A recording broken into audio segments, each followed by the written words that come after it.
আসসালামু আলাইকুম। গতির তৃতীয় ক্লাসে তোমাদের সবাইকে স্বাগতম। আগের দুই ক্লাসে আমরা গতি সম্পর্কিত বিভিন্ন রাশির পরিচয় এবং গতির সমীকরণ সম্পর্কে জেনেছিলাম। এই ভিডিওতে আমরা পরন্ত বস্তুর সূত্র সম্পর্কে বিস্তারিত জানার চেষ্টা করব। আগের ক্লাসগুলো যারা এখনো দেখোনি তাদের জন্য ডেসক্রিপশন বক্সে লিংক দেওয়া থাকলো, আগে সেগুলো দেখে তারপর এই ভিডিও দেখার পরামর্শ দাও। পরন্ত বস্তুর সূত্রগুলো ভালো মতো বুঝতে হলে আগে আমাদের জানতে হবে পরন্ত বস্তু বলতে আসলে কি বোঝানো হচ্ছে। সাধারণভাবে পরন্ত বস্তু আর ফিজিক্সের ভাষায় পরন্ত বস্তু দুইটা কিন্তু একদম একই রকম জিনিস না, কিছুটা পার্থক্য এদের মধ্যে আছে।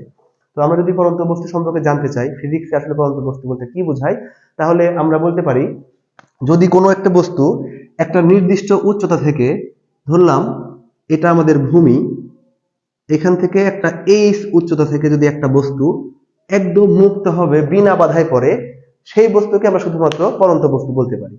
অর্থাৎ পরন্ত বস্তু বললে আমাদের বুঝে নিতে হবে মুক্ত হবে পরন্ত একটা বস্তু, যেটা উপর থেকে কোনো রকম ফোর্স ছাড়াই নিজের ইচ্ছায় নিচের দিকে পড়বে এবং এখানে কোনো রকম বাতাসের বাধা বা কোনো রকম ঘর্ষণ কাজ করবে না। তো পরন্ত বস্তুর ক্ষেত্রে তিনটা সূত্র মূলত কাজ করে। তার মধ্যে প্রথম সূত্র যদি আমরা বলি তাহলে বলতে হবে বিনা বাধায় পরন্ত সকল বস্তুর সমান সময়ে সমান দূরত্ব অতিক্রম করে। তাহলে যদি আমি লিখি এখানে প্রথম সূত্র,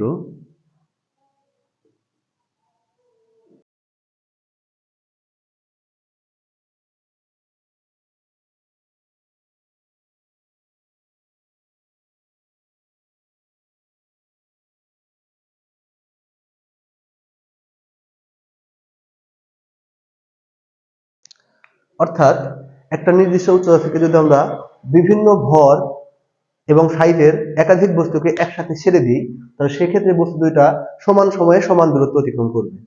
তার মানে আমি বলতে চাচ্ছি যে যদি এই উচ্চতা থেকে আমরা একটা লোহার গোলককে আবার একটা যদি সাধারণ খাতার পাতা বা এই টাইপের কোনো বস্তুকে যদি আমরা একসাথে ছেড়ে দিই, তাহলে দুইটা বস্তু স্বাভাবিকভাবে নিজের দিকে পড়বে। তো আমরা যদি সাধারণ চোখে দেখি তাহলে আমাদের মনে হতে পারে যে এই লোহার গোলকটা অনেক আগেই মাটি স্পর্শ করবে, আর এই খাতার পেজ বা বইয়ের পেজ যদি আমরা চিন্তা করি সেটা আস্তে আস্তে ভূমির দিকে অগ্রসর হবে। কিন্তু এখানে সূত্রে বলা হচ্ছে মুক্ত হয়ে পরন্ত সকল বস্তু সমান সময়ে সমান দূরত্ব অতিক্রম করে, অর্থাৎ এই দুইটা বস্তু একই সাথে ভূমিতে স্পর্শ করবে। তো সেই ক্ষেত্রে আসলে কিভাবে এই ঘটনাটা ঘটে, আমরা স্বাভাবিকভাবে এটা দেখতে পাই না। তো এই জায়গায় আমাদের একটা কথা মাথায় রাখতে হবে যে এই মুক্ত হয়ে পরন্ত বস্তু বলতে আসলে বোঝাচ্ছে বিনা বাধায় পড়তে হবে, অর্থাৎ কোনো রকম বাতাসের বাধা বা অন্য কোনো ঘর্ষণ বল এখানে ক্রিয়া করা যাবে না।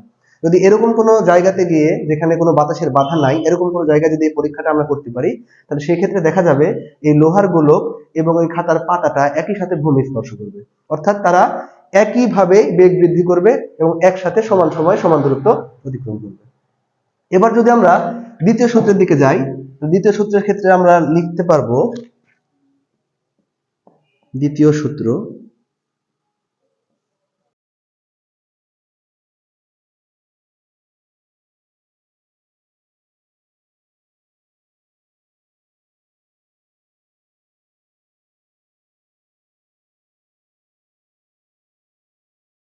তো এখানে বলা হচ্ছে স্থির অবস্থান হতে বিনা বাধায় পরন্ত বস্তুর বেগ সময়ের সমানুপাতিক। অর্থাৎ আমরা লিখতে পারি অর্থাৎ ভি ইজ প্রপোর্শনাল টু টি, বেগ সময়ের সমানুপাতিক। মানে সময় যত বাড়বে বেগ সেই একই হারে বাড়বে। একটা বস্তুকে যদি আমরা নির্দিষ্ট উচ্চতা থেকে, ভূমি হতে এই উচ্চতা থেকে আমি ধরলাম, যদি এখান থেকে এই বস্তুটাকে যদি মুক্তভাবে নিচের দিকে ছেড়ে দেওয়া হয়, তাহলে এই বস্তুটা আস্তে আস্তে এটা বেগ বৃদ্ধি করবে। মানে সময় যত বাড়বে, প্রথমে যখন সময় ছিল শূন্য তখন এর বেগও ছিল শূন্য, কারণ স্থির অবস্থান থেকে হিসাবটা করতে হবে। তারপর যখন সময় আস্তে আস্তে বাড়বে এই বস্তুটার বেগও আস্তে আস্তে বাড়বে এবং ভূমি স্পর্শ করার আগ মুহূর্তে এই বস্তুটার বেগ হবে সর্বোচ্চ। এটা হচ্ছে আমাদের দ্বিতীয় সূত্র এবং গাণিতিক রূপ হচ্ছে ভি ইজ প্রপোর্শনাল টু টি। এক্ষেত্রে আমরা আরেকটা কথা বলে রাখি যে প্রথম সূত্রের কিন্তু কোনো গাণিতিক রূপ নেই। জাস্ট এখান থেকে আমাদের রিয়েলাইজ করতে হবে যে স্থির অবস্থান থেকে মুক্ত হয়ে পরন্ত সকল বস্তু সমান সময়ে সমান দূরত্ব যায়। এখন আমরা একটা তৃতীয় সূত্রের দিকে অগ্রসর হই। তো তৃতীয় সূত্র যদি আমরা বলি, এটাও ঠিক দ্বিতীয় সূত্রের মতোই অনেকটা। আসলে প্রকৃতপক্ষে তিনটা সূত্রই প্রাথমিক অবস্থায় একই রকম, শেষের অংশটা একটু আলাদা।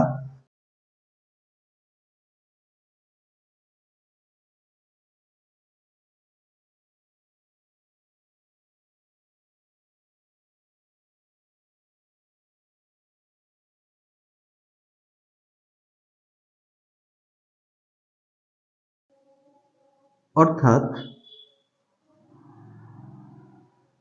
h is proportional to t square.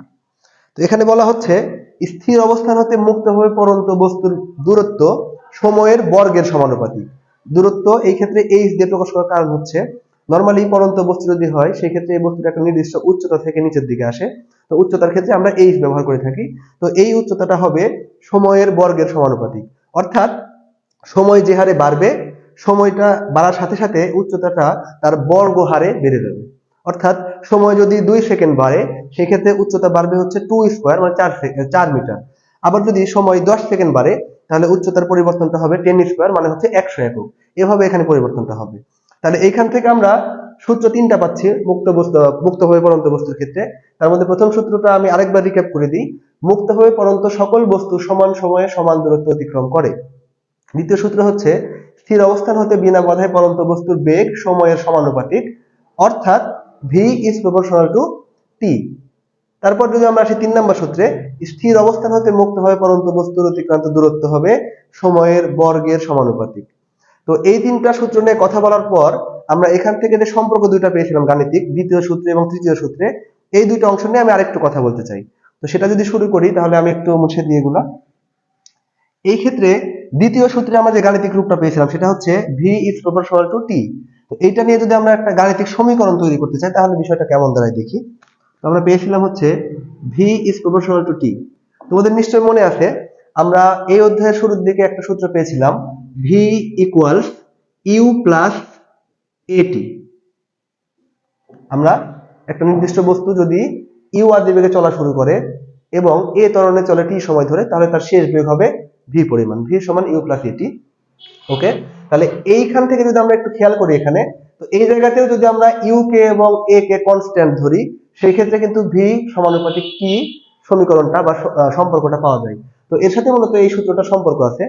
তো আমরা যদি এখানে চিন্তা করি যে একটা বস্তু u আদি বেগে চলা শুরু করলো, কিন্তু পড়ন্ত বস্তুর ক্ষেত্রে আমরা দেখতে পাই যে u আদি বেগ যেটা আছে সেটা হচ্ছে 0।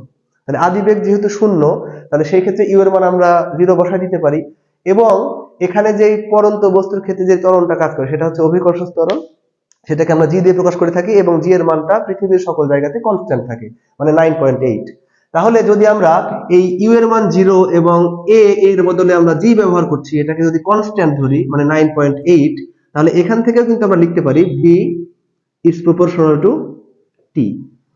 তো যেহেতু এই সূত্র আর এই সূত্র মূলত মোটামুটি একই ধরনের একটা জিনিস, তো আমরা এইখান থেকে মূলত পড়ন্ত বস্তুর ক্ষেত্রে লিখতে পারবো যে v is equal gt।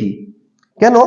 কারণ আমরা যদি পুরো সূত্রটা লিখতাম তাহলে আমাদের লিখতে হতো v equals u plus gt, কারণ পড়ন্ত বস্তু মানে হচ্ছে অভিকর্ষ ত্বরণ, তাহলে এখানে a ব্যবহার করার কোনো প্রয়োজন নাই। তাহলে আমরা v সমান লিখতে পারি u plus gt। তো পড়ন্ত বস্তুর ক্ষেত্রে আরেকটা ব্যাপার আছে, সেটা হচ্ছে আদিবেগ 0। তাহলে এই 0 যেহেতু u, এটাকে লেখারও আমাদের প্রয়োজন পড়ে না, এই জন্য আমরা পড়ন্ত বস্তুর ক্ষেত্রে সূত্রটা লিখতে পারি হচ্ছে v equals gt। ওকে, তাহলে এই ব্যাপারটা গেল। এরপর যদি আমরা নিচের সূত্রটা দেখি, তৃতীয় সূত্রে যেটা ছিল সেটা হচ্ছে a is proportional to t square. এই অংশটা যদি আমরা লিখি a is proportional to t square, তো এইখান থেকে আমরা আরেকটা সূত্র জানতাম প্রথম দিকে, s equals ut plus half a t square. আগেরটার মতো করে তোমরা যদি ভাবো তাহলে এখানে তোমরা নিজেরাই বুঝতে পারবা যে এখানেও আসলে এই সূত্রের মধ্যেও আমরা s এবং t এর মধ্যে একটা সম্পর্ক পাচ্ছি। তো পড়ন্ত বস্তুর ক্ষেত্রে যেহেতু u এর মান 0 হয়, তাহলে আমরা যদি এখানে একটু বসাই s equals 0 into t plus half, পড়ন্ত বস্তুর জন্য a এর বদলে আমরা এখানে g ব্যবহার করতে পারি, পাচ্ছি হচ্ছে gt স্কয়ার। তাহলে এখান থেকে দেখতে পাচ্ছি s সমান 0 plus half g t square. তো g তো একটা ধ্রুবক 9.8 এর মান পৃথিবীর ক্ষেত্রে যে মানটা পরিবর্তন হয় না। তো এই ক্ষেত্রে যদি আমরা যেহেতু পড়ন্ত বস্তু যদি আমরা উচ্চতাকে কল্পনা করি h দ্বারা, তাহলে আমরা লিখতে পারি h equals half g t square. তো এইখানে যেহেতু হাফ একটা কনস্ট্যান্ট সংখ্যা এবং g এর মানও নির্দিষ্ট, এইখান থেকে মূলত আমরা পেয়ে যাই যে h is proportional to t square. তাহলে পড়ন্ত বস্তুর ক্ষেত্রে কিন্তু এখান থেকে এই সম্পর্ক আমরা আগে জেনেছিলাম। তো এখান থেকে আমরা হচ্ছে একটা সূত্র পেয়ে যাচ্ছি, সেটা হচ্ছে h equals half gt square. তো এই সূত্র দিয়ে কিন্তু আমরা অনেক কিছু করে ফেলতে পারবো, মানে পরন্ত বস্তুর ক্ষেত্রে অনেক রকম হিসাব নিকাশের ক্ষেত্রে আমরা এটা খুব সহজে করে ফেলতে পারবো। আমাদের এই পুরো সূত্রটা আর লেখার প্রয়োজন পড়বে না, কারণ পরন্ত বস্তু বললেই অবশ্যই আমরা বুঝবো যে আদিবেগ সেক্ষেত্রে শূন্য হবে। তো পরন্ত বস্তুর সূত্রগুলো থেকে আমরা দুইটা আলাদা গাণিতিক রূপ পাচ্ছি, আমি একটু লিখে রাখি এই পাশে তোমাদের জন্য সুবিধা হবে। তো পরন্ত বস্তুর ক্ষেত্রে একটা পেলাম আমরা ভি ইকুয়ালস জিটি, আরেকটা পাইছি আমরা H equal half g t square. এখন আমরা এই পরন্ত বস্তুর বিপরীত নিক্ষিপ্ত বস্তু নিয়ে একটু কথা বলে নিব, যেন আমরা এই পুরো কনসেপ্টটা আমাদের জন্য ক্লিয়ার হয়। কারণ যখন ম্যাথমেটিক্যাল সমস্যাগুলো আসে তখন নিক্ষিপ্ত বস্তু সম্পর্কিত সমস্যাও অনেক সময় আমাদের সামনে আসবে, তো যেন আমরা সেগুলো খুব সহজে সমাধান করতে পারি, তার জন্য আমরা এখন একটু দেখবো যে নিক্ষিপ্ত বস্তু আসলে কি। তো বুঝতে পারছি আমরা নিক্ষিপ্ত বস্তু মানে হচ্ছে একটা বস্তুকে যদি আমরা উপরের দিকে নিক্ষেপ করি ওই বস্তুটাকে আমরা নিক্ষিপ্ত বস্তু বলি। তো এই ক্ষেত্রে তোমাদের একটা জিনিস মনে রাখতে হবে, নিক্ষিপ্ত বস্তু আমরা যখন নিক্ষেপ করি কোনো বস্তুকে তখন সেটা আমরা সোজা উপরের দিকেও নিক্ষেপ করতে পারি, আবার একটু হেলিয়েও নিক্ষেপ করতে পারি, যেটাকে আমরা প্রাস বলে থাকি। তো তোমাদের সিলেবাসে প্রাস নিয়ে কোনো কথাবার্তা থাকবে না, আমরা শুধুমাত্র সোজা উপরের দিকে খারাপভাবে 90 ডিগ্রি অ্যাঙ্গেলে উপরের দিকে যদি কোনো বস্তুকে নিক্ষেপ করা হয় তাহলে কি কি ঘটবে সেই জিনিসটা আমরা একটু বোঝার চেষ্টা করবো। ধরো এই ভূমি থেকে আমরা খাড়া উপরের দিকে একটা বস্তুকে নিক্ষেপ করলাম, খাড়া উপরের দিকে ধরো এই উচ্চতা পর্যন্ত এটা উঠলো। তো এই ক্ষেত্রে কি ঘটবে একটু যদি আমরা বোঝার চেষ্টা করি। পরন্ত বস্তু বেলা আমরা দেখেছিলাম যে একটা বস্তুকে নির্দিষ্ট উচ্চতা থেকে আমরা মুক্তভাবে পড়তে দিলাম, একদম ফ্রি ভাবে ছেড়ে দিয়েছি, ও নিজের মতো করে পড়ে গেছে। তো এখন একটা বস্তুকে ধরে রাখলে সে তো আর মুক্তভাবে উপরের দিকে উঠতে পারবে না, এই ক্ষেত্রে আমাকে নিক্ষেপ করতে হবে একটা নির্দিষ্ট বেগে। তো এইখান থেকে যদি একটা বস্তুকে উপরের দিকে নিক্ষেপ করা হয় সেই ক্ষেত্রে আমি এইখানকার বেগটাকে আমরা ইউ ধরি, আর সর্বোচ্চ উচ্চতায় যখন বস্তুটা উঠে গেছে এই উচ্চতায়, এইখানে গেলে এর বেগ কিন্তু 0 হয়ে যাবে। তা যতক্ষণ পর্যন্ত বস্তুটা উপরের দিকে উঠছে ততক্ষণ পর্যন্ত এটার নাম হচ্ছে নিক্ষিপ্ত বস্তু। ওখান থেকে যদি আবার ফিরে আসতে শুরু করে নিচের দিকে তখন এটা কিন্তু পরন্ত বস্তু হয়ে যাবে। তাহলে নিক্ষিপ্ত বস্তুর ক্ষেত্রে এই যে ভূমিতে যে বেগটা থাকে সেটা হচ্ছে আদি বেগ, আর সর্বোচ্চ উচ্চতায় গেলে যে বেগটা থাকে সেটা হচ্ছে শেষ বেগ। এবং নিক্ষিপ্ত বস্তু তোমরা বুঝতেই পারছো যখন এখানে যাবে ওখান থেকে আবার পিছন দিকে ব্যাক করে ফিরে আসবে, তার মানে এইখানে গিয়ে বস্তুটা থেমে যাবে, তারপরে আবার নিচের দিকে ব্যাক করবে। অর্থাৎ নিক্ষিপ্ত বস্তুর ক্ষেত্রে শেষ বেগের মানটা হবে 0। পার্থক্যটা একটু খেয়াল করো। পরন্ত বস্তুর বেলা আমরা দেখেছিলাম আদি বেগ ছিল 0, যখন বস্তুটা উপর থেকে নিচের দিকে আসছিল শুরুতে বেগ ছিল 0 এবং ভূমি স্পর্শ করার আগে বেগটা হয়ে যাচ্ছিল সর্বোচ্চ। অপরদিকে নিক্ষিপ্ত বস্তুর বেলায় বস্তুটা যখন উপরের দিকে নিক্ষেপ করা হচ্ছে ওই মুহূর্তে বেগ সর্বোচ্চ, মানে আদি বেগ সর্বোচ্চ এবং শেষ বেগটা হয়ে যাচ্ছে 0। তো এখন যদি আমরা একটু সূত্রের দিকে লক্ষ্য করি, যে আমরা যে সূত্রগুলো জানতাম v square equals u square plus 2gh। এইখান থেকে যদি আমরা একটু লক্ষ্য করি নিক্ষিপ্ত বস্তুর বেলায় যদি আমরা বলি তাহলে শেষ বেগ কি 0 হবে না? 0 হবে। তাহলে এই ক্ষেত্রে আমরা ভি এর মান 0 যদি বসায় দিই তাহলে 0 square equals u square minus 2gh ব্যবহার করতে হবে, কারণ যখন একটা বস্তুকে খারাপভাবে উপরের দিকে নিক্ষেপ করা হয় তখন অভিকর্ষ বলের বিরুদ্ধে কাজ করা হয়, এক্ষেত্রে জি এর মানটা নেগেটিভ থাকে। তো আমরা নিক্ষিপ্ত বস্তুর ক্ষেত্রে সরাসরি সূত্রে আমরা নেগেটিভটা ব্যবহার করতে পারবো। তো আমরা এখানে সাইড নোট লিখে দিই নিক্ষিপ্ত বস্তু, নিক্ষিপ্ত বস্তু, নিক্ষিপ্ত বস্তু হওয়ার কারণে আমরা এখানে সূত্রে নেগেটিভ ব্যবহার করছি। তো এইখান থেকে আমরা খুব সহজে লিখে দিতে পারি ইউ স্কয়ার ইকুয়ালস 2gh। তাহলে এখানে দাঁড়াচ্ছে আমরা কোনো যদি বস্তুকে ইউ আদি বেগে নিক্ষেপ করা হয় এবং বস্তুটা যদি সর্বোচ্চ h উচ্চতা পর্যন্ত উঠে তাহলে তাদের মধ্যকার সম্পর্ক হবে ইউ স্কয়ার ইকুয়ালস 2gh। ওকে, তাহলে আমাদের গতির মুক্তভাবে পরন্ত বস্তুর যে দ্বিতীয় সূত্র ছিল সেখান থেকে যে আমরা আরেকটা অংশ পেয়েছিলাম যে ভি ইকুয়ালস জিটি, এই সূত্রের যে মূল যে রূপ মাদার যে ফর্মুলাটা ছিল সেটা ছিল এরকম v equals u plus gt. তো যেহেতু পরন্ত বস্তুর বেলায় ইউ এর মান 0 ছিল এই জন্য আমরা লিখেছিলাম ভি ইকুয়ালস জিটি, কিন্তু নিক্ষিপ্ত বস্তুর বেলায় কিন্তু আর ইউ এর মান 0 হবে না, কারণ আমরা জানি নিক্ষিপ্ত বস্তুর বেলায় ইউ এর মান হয় সর্বোচ্চ, বরং ভি এর মান হয় হচ্ছে 0। তো পরন্ত বস্তুর বেলায় ঠিক আছে, কোনো সমস্যা নাই এই সূত্রটা। নিক্ষিপ্ত বস্তুর বেলায় যদি আমরা লিখি তাহলে আমাদের লিখতে হবে ভি এর মান 0 বসাই দিলাম আমরা, ইউ এর মান হবে সর্বোচ্চ থাকবে, আর যেহেতু নিক্ষিপ্ত বস্তু জি এর বিপরীত দিকে কাজ করছি আমরা তাহলে মাইনাস জিটি, এক্ষেত্রে আমরা লিখে দিচ্ছি নিক্ষিপ্ত বস্তু। ওকে, তাহলে এখান থেকে আমরা পেয়ে যাচ্ছি ইউ ইকুয়াল জিটি। এখান থেকে আমরা আরেকটা জিনিস পেতে পারি, সেটা হচ্ছে টি ইকুয়ালস ইউ ডিভাইডেড বাই জি। এই টিটা কি? এই সূত্রটা আমাদের অনেক বেশি কাজে লাগে। এটিটা হচ্ছে কোনো বস্তুকে যদি ইউ আদি বেগে খারাপভাবে উপরের দিকে নিক্ষেপ করা হয় সেই ক্ষেত্রে এই বস্তুটা টি সময় ধরে উপরের দিকে উঠবে, এটা উপরে ওঠার সময়।